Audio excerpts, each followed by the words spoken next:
सांब सदा शिव, सांब सदा शिव, सांब सदा शिव, सांब सदा शिव, सांब सदा शिव।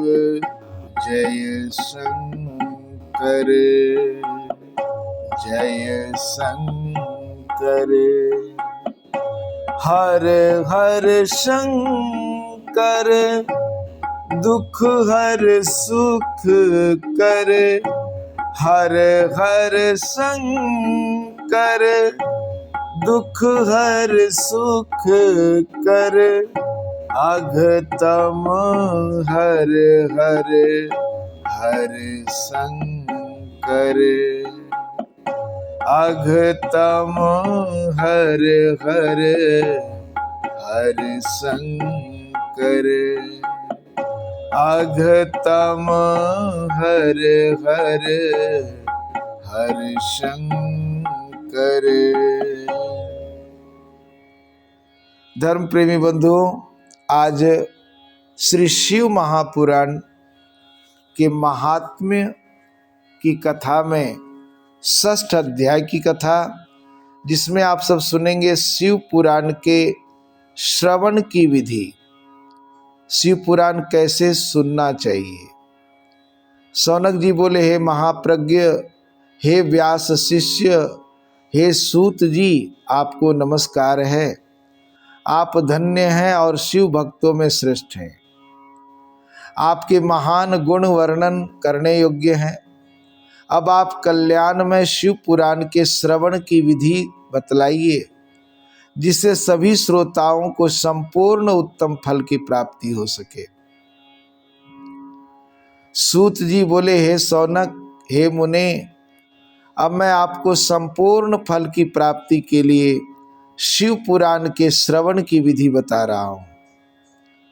सर्वप्रथम किसी ज्योतिषी को बुलाकर दान मान से संतुष्ट करके अपने सहयोगी लोगों के साथ बैठकर बिना किसी विघ्न बाधा के कथा की समाप्ति होने के उद्देश्य से शुद्ध मुहूर्त का अनुसंधान कराए। तदंतर प्रयत्न पूर्वक देश देश में स्थान स्थान पर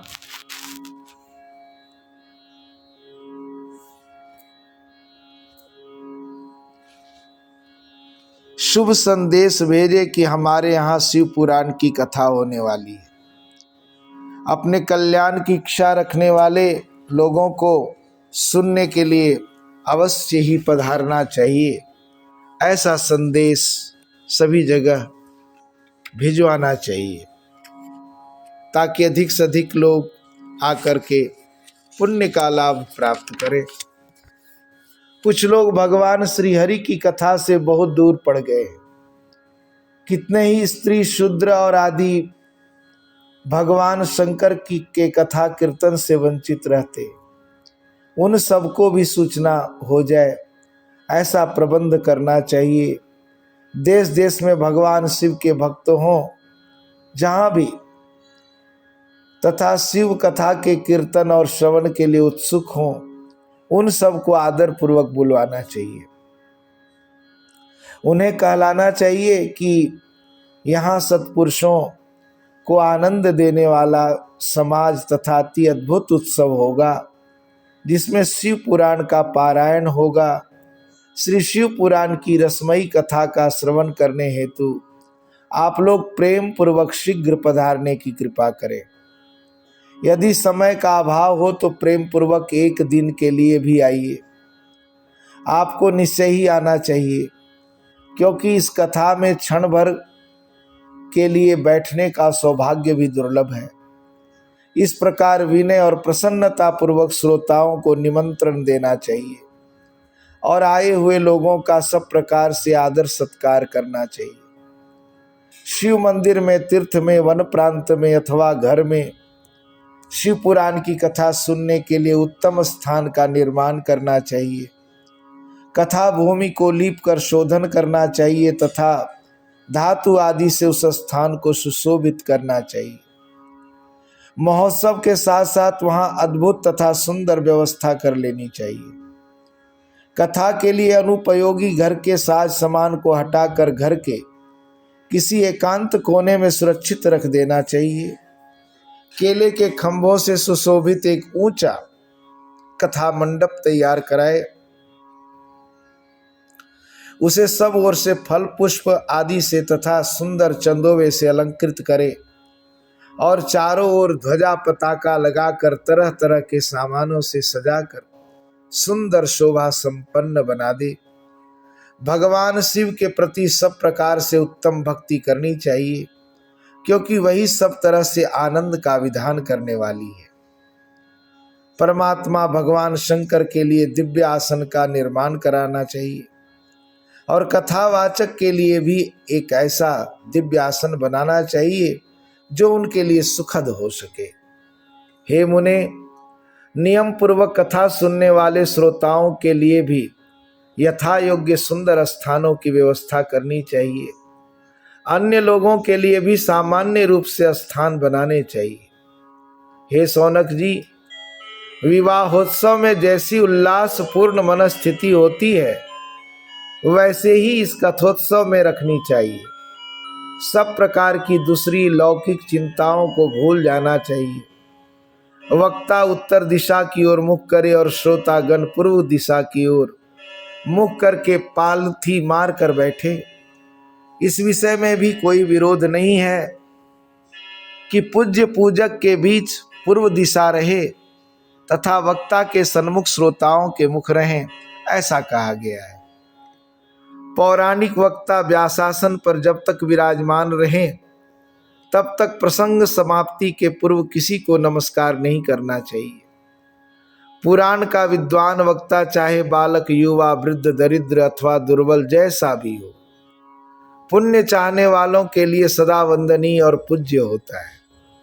जिसके मुख से निकली हुई वाणी देहधारियों के लिए कामधेनु के समान अभिष्ट फल देने वाली होती है, उस पुराणवेत्ता वक्ता के प्रति तुच्छ बुद्धि कभी नहीं करनी चाहिए। संसार में जन्म तथा गुणों के कारण बहुत से गुरु होते हैं, परंतु उन सब में पुराणों का ज्ञाता विद्वान ही परम गुरु माना गया है। करोड़ों योनियों में जन्म ले लेकर दुख भोगते हुए प्राणियों को जो मुक्ति प्रदान करता है, उस पुराण वक्ता से बड़ा दूसरा कौन गुरु हो सकता है। पुराणवेत्ता पवित्र, दक्ष, शांत, ऋष्या पर विजय पाने वाला, साधु और दयालु होना चाहिए। ऐसा प्रवचन कुशल विद्वान इस पुण्यमयी कथा को कहे। सूर्योदय से आरंभ करके 3:30 पहर तक उत्तम बुद्धि वाले विद्वान पुरुष को शिव पुराण की कथा सम्यक रीति से बाँचनी चाहिए। जो धूर्त, दुराचारी तथा दूसरे से विवाद करने वाले और प्रपंची लोग हैं, उन कुटिल वृत्ति वाले लोगों के सामने यह कथा नहीं कहनी चाहिए। दुष्टों से भरे हुए तथा डाकुओं से घिरे प्रदेश में और धूर्त व्यक्ति के घर में इस पवित्र कथा को नहीं कहना चाहिए। मध्याह्न काल में 2 घड़ी तक कथा बंद रखनी चाहिए, जिससे कथा कीर्तन से अवकाश पाकर लोग शौच आदि से निवृत्त हो सके। कथा प्रारंभ के दिन से 1 दिन पहले व्रत ग्रहण करने के लिए वक्ता को क्षौरादि करा लेना चाहिए। जिन दिनों कथा हो रही हो उन दिनों प्रयत्न पूर्वक प्रातः काल का सारा नित्य कर्म संक्षेप में ही कर लेना चाहिए। वक्ता के पास उसकी सहायता के लिए एक दूसरा वैसा ही विद्वान स्थापित करना चाहिए, जो सब प्रकार के संशयों को निवृत्त करने में समर्थ और लोगों को समझाने में कुशल हो। कथा में आने वाले विघ्नों की निवृत्ति के लिए गणेश जी का पूजन करे। कथा के स्वामी भगवान शिव की तथा विशेषतः शिव पुराण ग्रंथ की भक्ति भाव से पूजा करे। तत्पश्चात उत्तम बुद्धि वाला श्रोता विधि पूर्वक तन मन से शुद्ध और प्रसन्न चित्त हो आदर पूर्वक शिव पुराण की कथा सुने। जो वक्ता और श्रोता अनेक प्रकार के कर्मों में भटक रहे हों, काम आदि 6 विकारों से युक्त हों, स्त्री में आसक्ति रखते हों और पाखंड पूर्ण बातें करते हों, वे पुण्य के भागी नहीं होते। जो लौकिक चिंता तथा धन, गृह और पुत्र आदि की चिंता को छोड़कर कथा में मन लगाए रहता है, उस शुद्ध बुद्धि पुरुष को उत्तम फल की प्राप्ति होती है। श्रद्धा और भक्ति से युक्त दूसरे कर्मों में मन नहीं लगाने वाले, मौन धारण करने वाले, पवित्र और उद्वेग शून्य श्रोता ही पुण्य के भागी होते हैं। जो नराधम भक्ति रहित होकर इस पुण्यमयी कथा को सुनते हैं, उन्हें श्रवण का कोई फल नहीं मिलता। वे जन्म जन्मांतर में क्लेश भोगते ही रहते हैं। यथाशक्ति उपचारों से इस पुराण की पूजा किए बिना जो मूढ़ जन इस कथा को सुनते हैं, वे अपवित्र और दरिद्र होते हैं। कथा कहे जाते समय बीच में ही जो लोग उठकर अन्यत्र चले जाते हैं, जन्मांतर में उनकी स्त्री आदि संपत्तियां नष्ट हो जाती हैं। जो पुरुष सिर पर पगड़ी आदि धारण करके इस कथा का श्रवण करते, उनके पापी और कुल कलंकी पुत्र उत्पन्न होते हैं। जो पुरुष पान चबाते हुए इस कथा को सुनते हैं, उन्हें नरक में यमदूत उनकी ही विष्ठा खिलाते हैं। जो लोग ऊंचे आसन पर बैठकर इस कथा का श्रवण करते हैं, वे समस्त नरकों को भोग कर काक योनि में जन्म लेते हैं। जो लोग वीरासन आदि से बैठकर इस शुभ कथा को सुनते हैं, वे अनेकों नरकों को भोग कर विषवृक्ष का जन्म पाते हैं।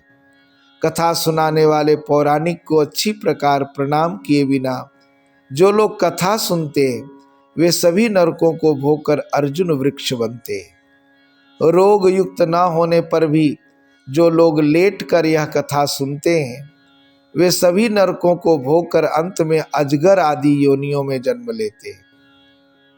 वक्ता के समान ऊंचाई वाले आसन पर बैठकर जो इस कथा का श्रवण करते हैं, उन नारकीय लोगों को गुरुशैया पर शयन करने जैसा पाप लगता है।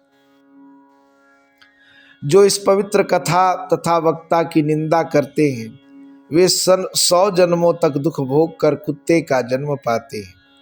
कथा होते समय बीच में जो गंदी बातें बोलते हैं, वे घोर नरक भोगने के बाद गधे का जन्म पाते हैं। जो कभी भी इस पवित्र कथा का श्रवण नहीं करते, वे घोर नरक भोगने के पश्चात जंगली सूअर का जन्म लेते हैं। जो दुष्ट कथा के बीच में विघ्न डालते हैं, वे करोड़ों वर्षों तक नरक यातनाओं को भोग कर गांव के सूअर का जन्म पाते हैं। इसका विचार करके शुद्ध और प्रेम पूर्ण चित्त से बुद्धिमान श्रोता को वक्ता के प्रति भक्ति भाव रखकर कथा श्रवण का प्रयत्न करना चाहिए। सबसे पहले कथा के विघ्नों का नाश करने हेतु गणेश जी का पूजा करनी चाहिए। अपने नित्य कर्म को संक्षेप में संपन्न करके प्रायश्चित करना चाहिए। नवग्रह और सर्वतोभद्र देवताओं का पूजन करके शिव पूजा की बताई गई विधि से शिव पुराण के पुस्तक की अर्चना करनी चाहिए।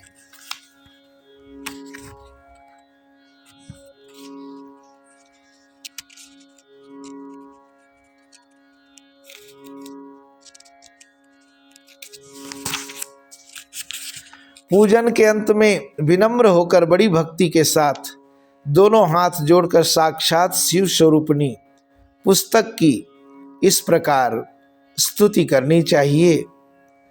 शिव पुराण के रूप में आप प्रत्यक्ष सदाशिव हैं। हमने कथा सुनने के लिए आपको अंगीकार किया है। आप हम पर प्रसन्न हो।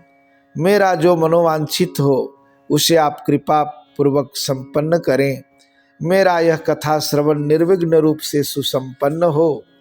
कर्म रूपी ग्राह से ग्रस्त शरीर वाले मुझ दीन का आप संसार सागर से उद्धार कीजिए।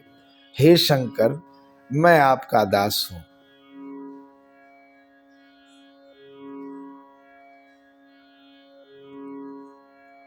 श्रीमद् शिव पुराणाख्य प्रत्यक्षत्वम महेश्वर श्रवणार्थम स्वीकृतोषि संतुष्टो भव वै मयि, मनोरथो मदीयोऽयं कर्तव्यः सफलस्त्वया, निर्विघ्नेन सुसंपन्नं सुसंपूर्णं कथा श्रवणमस्तु मे। भवाब्धिमग्नं दीनं मा समुद्धर भवार्णवात्, कर्मग्राहा गृहीतांगम दासो हम तव शंकर।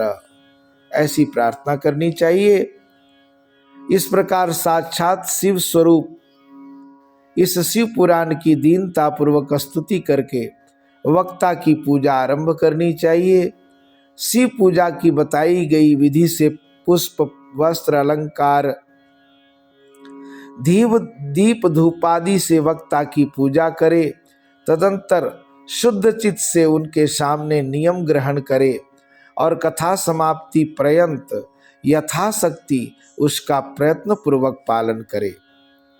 तत्पश्चात कथावाचक व्यास की प्रार्थना करे, हे व्यास जी के समान ज्ञानी श्रेष्ठ शिव शास्त्र के मर्मज्ञ ब्राह्मण देवता, आप इस कथा के प्रकाश से मेरे अज्ञान अंधकार को दूर करें।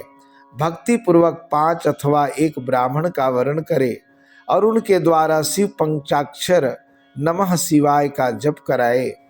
हे मुने, इस प्रकार मैंने भक्त श्रोताओं द्वारा भक्ति पूर्वक कथा श्रवण की उत्तम विधि आपको बता दी। अब और आप क्या सुनना चाहते हैं? इस प्रकार श्री स्कंद पुराण के अंतर्गत शिव पुराण महात्म्य में श्रवण विधि वर्णन नाम 6ठा अध्याय पूर्ण हुआ। सांब सदा शिव, सांब सदा शिव, सांब सदा शिव, जय शंकर। अघहर तम हर, हर शंकर, हर शंकर, हर शंकर। ये था 6ठ अध्याय की कथा और शिव पुराण महात्म्य के अंतर्गत कल आप सब सुनेंगे 7म अध्याय की कथा, जिसमें श्रोताओं के पालन करने योग्य नियमों का वर्णन होगा। आज के लिए इतना ही, धन्यवाद।